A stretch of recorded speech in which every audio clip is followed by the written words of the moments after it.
할렐루야. 하나님의 크신 은혜와 사랑이 오늘도 예배에 참여하신 여러분들에게 더욱 함께 하시기를 기원합니다.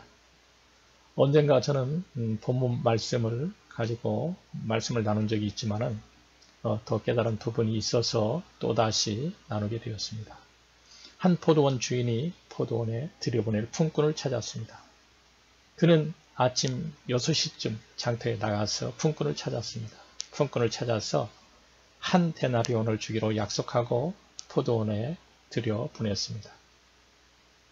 또 오전 9시 그리고 정오 12시에도 오후 3시에도 품꾼을 찾아서 주인은 포도원에서 일할 수 있도록 했습니다. 오후 5시에 주인이 장터에 나가보니 여전히 일을 못 구해서 놀고 서 있는 사람들이 보였습니다. 그때까지 일을 못 구해서 서성이는 그들도 주인이 포도원에 들여보냈습니다. 일을 마치는 시간이 되자 주인은 청지기를 시켜서 나중에 온 순서대로 품꾼의 품삯을 주었습니다. 오후 5시에 와서 일했던 품꾼에게 제일 먼저 한 데나리온을 주었습니다. 오후 3시, 그리고 정오 12시, 오전 9시, 아침 일찍 6시에 온 품꾼 순서대로 한 데나리온을 똑같이 주었습니다. 아침 일찍 와서 종일토록 더위를 견디고 일했던 품꾼들이 주인에게 불평을 합니다. 가장 늦게 온 품꾼과 동등하게 취급을 받아서 한 데나리온의 품삯을 받았으니 화가 났던 것입니다. 그들은 세상의 일반 상식에 비추어 볼 때 이해가 안 되는 부당한 처사라고 불평을 합니다. 그러나 주인은 그들과 약속했던 대로 1데나리온을 주었기 때문에 잘못이 없다고 말합니다.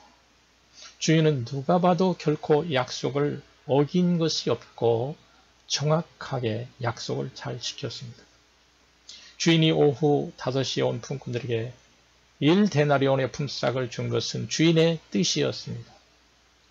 주인은 품삯을 받고 불평하는 자들을 향해서 말합니다. 당신 품삯이나 가지고 가시오. 나중 온 사람들에게 당신과 같이 주는 것이 내 뜻이오. 라고 그렇게 말했습니다. 이 비유에서 포도원은 천국 또는 교회를 상징합니다. 주인은 하나님을 상징하고요. 품꾼은 성도를 상징합니다. 주인이 품꾼을 포도원에 들여보낸 것은 구원이나 혹은 복음 사역을 위한 부르심을 의미합니다. 품꾼에게 주어진 동등한 품삯은 모든 품꾼을 주인이 귀하게 여긴다는 것이며 또 구원을 상징하는 것이기도 합니다. 아침 이른 시간부터 해질 무렵까지 주인은 품꾼을 5차례나 찾아 나선 것은 구원이나 사명을 위해서 하나님이 사람들을 끊임없이 부르고 세우시는 것을 나타내고 있는 것입니다. 본문 내용을 자세히 보면은 앞뒤를 감싸고 있는 동일한 성경 구절이 보입니다. 마태복음 19장 30절에도 그러고 20장 16절에도 나오죠. 그것은 나중된 자로서 먼저 되고 먼저 된 자로서 나중된다는 그런 말입니다. 이는 먼저 부름받은 자에게 어떤 의식을 가져서는 안 된다는 것이고 그 자만심을 경계하는 말입니다. 그래서 이 말이 이 비유를 이해하는 열쇠가 되는 구절이기도 합니다. 천국은 세상 기준이 적용되는 것이 아닙니다. 하나님의 주권이 적용되고 있는 곳임을 이 비유가 시사하고 있습니다. 그래서 이 비유에서 찾은 첫 번째 교훈은 천국이 하나님의 주권하에 있다는 것입니다. 주인은 품꾼을 부르고 상하는 품삯을 주겠다는 약속을 성실하게 이행했습니다. 맨 나중에 온 품꾼들에게도 하루 품삯을 지급한 것은 주인이 주권적으로 관용을 베푼 것입니다. 하나님의 은혜는 인간의 노력에 따라서 좌우되지 않습니다. 사람의 기대와 생각을 하나님의 은혜는 초월합니다. 구원은 공로로 주어지지 않고 오로지 하나님의 주권적인 은혜임을 기억해야 됩니다. 누가복음 15장에 보면은 탕자의 비유가 있습니다. 그 탕자의 비유에서 재산을 탕진하고 돌아온 둘째 아들을 위해서 아버지가 잔치를 베풀었습니다. 큰아들이 볼 때는 상식 밖의 일이었습니다. 그렇지만 그것은 아버지의 주권적인 행위였습니다. 품꾼의 비유에서 주인의 주권적인 행위는 탕자의 비유에서 행사된 아버지의 주권적인 행위와 그 맥을 같이 하는 것입니다. 누구도 주권을 가진 주인이나 아버지의 주권적인 행사에 불평할 자격이 없습니다. 주권자가 행한 관용을 보고 불평해서는 안 되는 것이죠. 누구보다 세상의 경제 논리를 잘 아시는 예수님께서 이 비유를 통해서 천국에 대한 하나님의 주권을 강조하신 것입니다. 천국에 대한 정확한 관점을 갖도록 예수님이 품꾼의 비유를 말씀해 주신 것이죠. 천국은 세상 질서나 원칙과 달리 나중된 자가 먼저 되고 먼저 된 자가 나중된다는 것입니다. 그래서 부름받았다고 어떤 우월의식이나 자만심을 갖지 말아야 한다는 것이죠. 품삯은 일반적으로 먼저 온 자부터 주는 것이 관행입니다. 그런데 파격적으로 비유에서는 나중 온 자부터 주고 있습니다. 이건 역시 주인의 자비로운 주권적인 행사로 이해를 해야 됩니다. 하나님의 자비는 인간적인 공평을 초월합니다. 비유에서 주인이 주권적으로 자비를 베풀듯이 하나님은 주권적으로 자비를 베푸십니다. 자격 없는 자들에게 부어지는 하나님의 자비를 질투하지 말아야 됩니다. 정말 그 베푸시는 자비를 우리는 함께 기뻐하는 것이 천국 백성다운 태도입니다. 신앙은 자신과 하나님과의 개인적인 관계입니다. 남과 비교하지 말아야 됩니다. 하나님께서 나 자신에게 맡기신 일에 충성하는 것이 중요합니다. 하나님이 다른 사람과 나 자신을 어떻게 다르게 대하시는가, 그 부분에 대해서 신경 쓸 필요가 없습니다. 예수님은 부활한 이후에 오늘 본문 말씀의 취지와 맥락이 유사한 말씀을 베드로에게 하신 적이 있습니다. 예수님이 부활한 후에 세 번째로 제자들에게 나타나셔서 대화를 나누실 때가 있었습니다. 예수님은 베드로에게 내가 나를 사랑하느냐? 이렇게 똑같은 질문을 세 차례나 연거푸하십니다. 예수님은 그렇게 나를 사랑하느냐? 이렇게 물어봤을 때 베드로가 주님을 사랑합니다 라고 대답합니다. 예수님은 그때 내 양을 먹이라, 내 양을 치라, 내 양을 먹이라 이렇게 베드로에게 당부하면서 베드로가 장래에 순교당할 것을 암시하는 말씀을 주십니다. 그 말을 들은 베드로는 예수님께서 사랑하는 제자인 요한은 어떻게 될 것인지 궁금증이 생겨서 물어봤습니다. 그때 예수님은 베드로에게 요한의 일은 상관 말고 너는 나를 따르라 이렇게 말씀하십니다. 예수님은 베드로가 요한의 일에 상관하지 않고 자기 맡은 일에 충실할 것을 말씀하신 것입니다. 하나님은 각 사람을 독특하게 창조하셨습니다. 각 사람을 하나님의 주권으로 각각 특별하게 대해 주십니다. 하나님은 공정하시고 정의로우시고 사랑이 많으신 분이십니다. 하나님은 각 사람과의 유일한 관계 속에서 정의와 자비를 실천해 주십니다.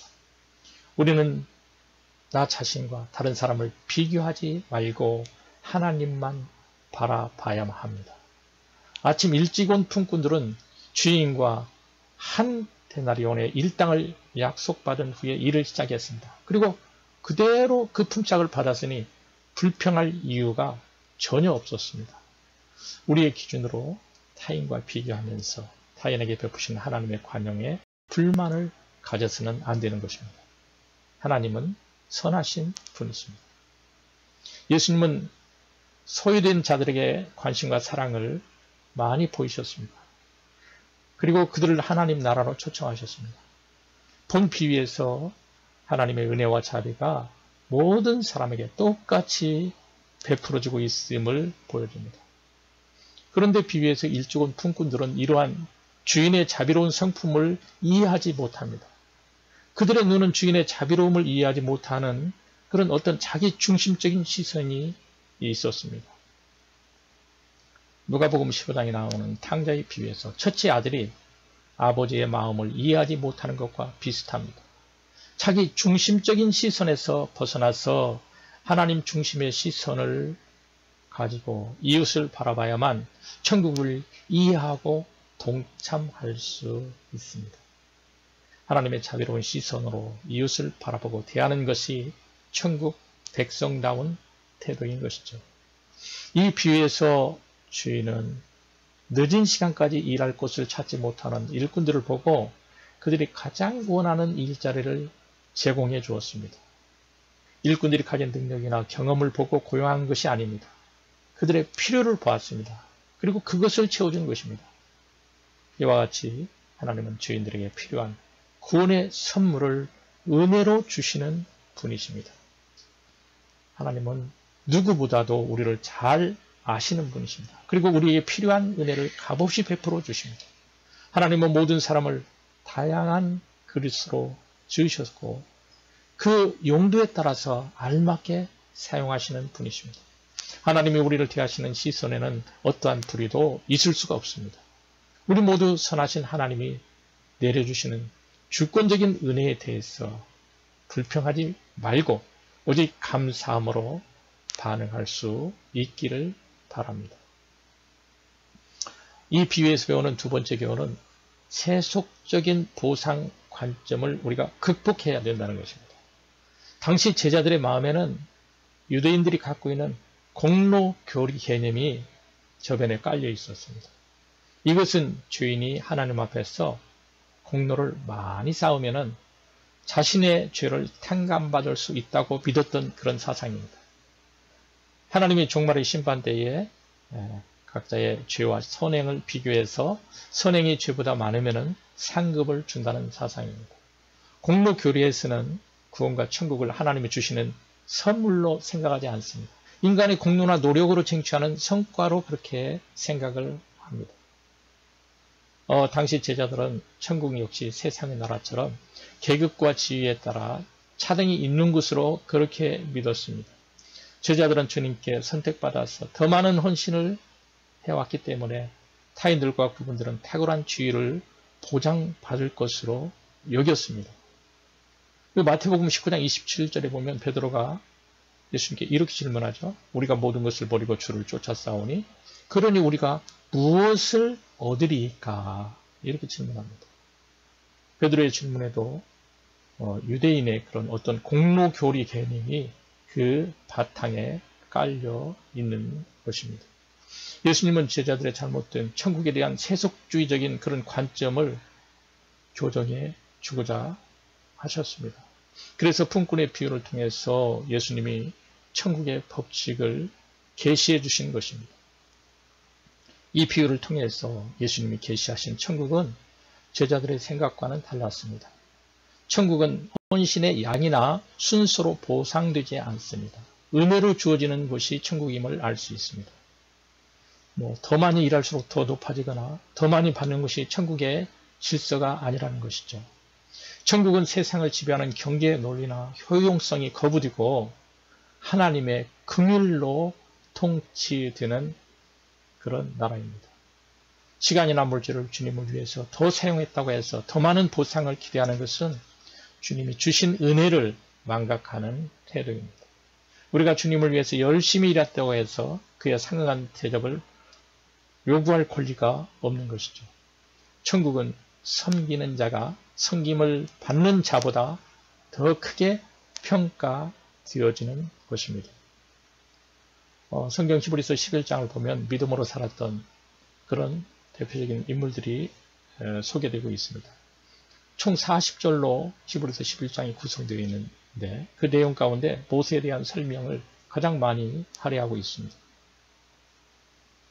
히브리서 11장 24절 이하에 보면은 믿음으로 모세는 장성하여 바로의 공주의 아들이라 칭함을 받기를 거절하고 도리어 하나님의 백성과 함께 고난받기를 잠시 죄악의 낙을 누리는 것보다 더 좋아하고 그리스도를 위하여 받는 수모를 애굽의 모든 보화보다 더 큰 재물로 여겼으니 이는 상 주심을 바라봄이라 이렇게 기록하고 있습니다. 만약에 모세가 하나님 뜻대로 살지 않았다면 바로의 뒤를 이어서 이집트의 왕이 될 가능성이 있는 인물이었습니다. 그러나 그는 왕의 길을 걷지 않고 동족 이스라엘을 이끌면서 온갖 고난과 수모를 겪으며 살았습니다. 사도 바울 역시 마찬가지입니다. 사도 바울은 그 당대의 최고의 석학인 가말리엘 학자의 문화생이었습니다. 그래서 아주 학식이 높은 인물이었습니다. 그가 예수님을 믿지 않았다면 아마 세상에서 그 이력으로 큰 권세와 명예를 누리면서 살았을 것입니다. 그러나 그는 예수님을 믿고 복음 전파를 위해서 옥에 갇히고 온갖 고난의 삶을 살다가 순교하였던 것입니다. 그는 세속적인 보상을 얻기 위해서 일한 것이 아니라 하나님이 베푸신 은혜를 깨닫고 기쁨으로 복음을 위해서 일했습니다. 우리 또한 하나님이 우리를 부르셔서 그분의 백성으로 삼으시고 천국 복음을 위해서 살도록 도우시는 것만으로도 충분한 감사와 기쁨을 누리면서 살아야 합니다. 비유에서 보면 주인은 장터에서 놀고 있는 품꾼들을 고용하면서 상당하게 주리라 이렇게 약속했습니다. 예수님께서는 우리가 이 땅에서 주님의 일을 감당할 만큼 주실 뿐만 아니라 이 땅에서 잃어버린 모든 것을 하나님 나라에서 충분히 보상해 주시겠다고 약속해 주셨습니다. 이처럼 신자는 섬기는 일 자체가 하나님의 은혜임을 깨닫고 믿음의 길을 걸어가야 합니다. 여러분, 예수님 잘 믿고 예수님 잘 쫓아가면 최종 목적지는 어디일까요? 천국입니다. 천국 가는 길은 넓고 평탄한 길일까요? 아니면 협착하고 좁은 고난의 길일까요? 협착하고 고난스러운 길입니다. 그렇지만 그 길은 생명의 길, 영생의 길입니다. 예수님을 믿으면 세상적인 명예와 부와 권력을 얻게 될 것이라는 생각은 좀 잘못된 생각입니다. 물론 하나님이 허락해 주시면 그것들을 선물로 받아서 천국 복음을 위해서 선한 청지기로 살 수가 있습니다. 하지만 믿음의 선진들이 그랬듯이 예수님을 따르는 길은 섬김의 길입니다. 그리고 낮아지는 길입니다. 그 길은 너무 협착해서 찾는 이가 많지 않은 길입니다. 하나님이 은혜 주시지 않으면 걸어가기 힘든 고난의 길입니다. 구원받는 일과 천국을 위해 쓰임받는 것은 인간이 쌓는 공로와는 관련이 없습니다. 그것은 전적으로 하나님이 베푸신 은혜의 결과인 것입니다. 본문에서 주인의 배려로 품삯이 주어졌듯이 구원도 천국도 하나님의 은혜로 주어지는 것입니다. 포도원에서 12시간 중에서 1시간만 가까스로 일했는데도 관대하게 보상을 받는 것은 은혜입니다. 품꾼들이 일이 끝나고 저물 때 품삯을 받았듯이 세상 끝날 마지막 때 우리 역시 공의로운 하나님이 주시는 관대한 상급을 받게 될 것입니다. 신앙 공동체에서 봉사나 헌신하면서 자신이 일한 것을 알아주지 않은 것 때문에 마음이 상한 자들이 있습니다. 또한 봉사에 동참하지 않은 다른 지체를 보면서 불편한 마음을 갖는 사람도 있습니다. 이러한 모습이 혹시 우리에게 있다면 하나님께서 우리에게 그들을 용납할 수 있는 마음을 주십사 그렇게 기도해 주시기 바랍니다. 우리가 맡은 일에 더욱 충성하게 해달라고 기도하셔야 됩니다. 그래서 주님을 위한 우리의 봉사는 불평이 아닌 자원하는 헌신으로 이루어져야 합니다. 하나님은 우리에게 베푸신 은혜가 우리를 통해서 또 다른 사람들에게 흘러가도록 그렇게 되어야 합니다. 사랑하는 여러분, 천국은 이 세상과 근본적으로 다른 가치관이 적용되는 것입니다. 천국은 지구상에 있는 나라처럼 사람의 힘으로 통치되는 그런 나라가 아닙니다. 천국은 공의로우신 하나님의 주권적인 은혜로 통치되는 나라입니다. 천국은 나중된 자가 먼저 되고 먼저 된 자가 나중되는 그런 나라입니다. 천국은 사람이 공로를 쌓아서 들어가는 나라가 아닙니다. 오직 죄인들을 하나님의 자녀로 불러주시는 하나님의 은혜로 주어지는 나라입니다. 천국 백성으로 불러주시는 하나님의 주권적인 은혜의 감사하며 천국 복음을 전파하는 저와 여러분의 복된 삶이 되시기를 축원합니다. 아멘.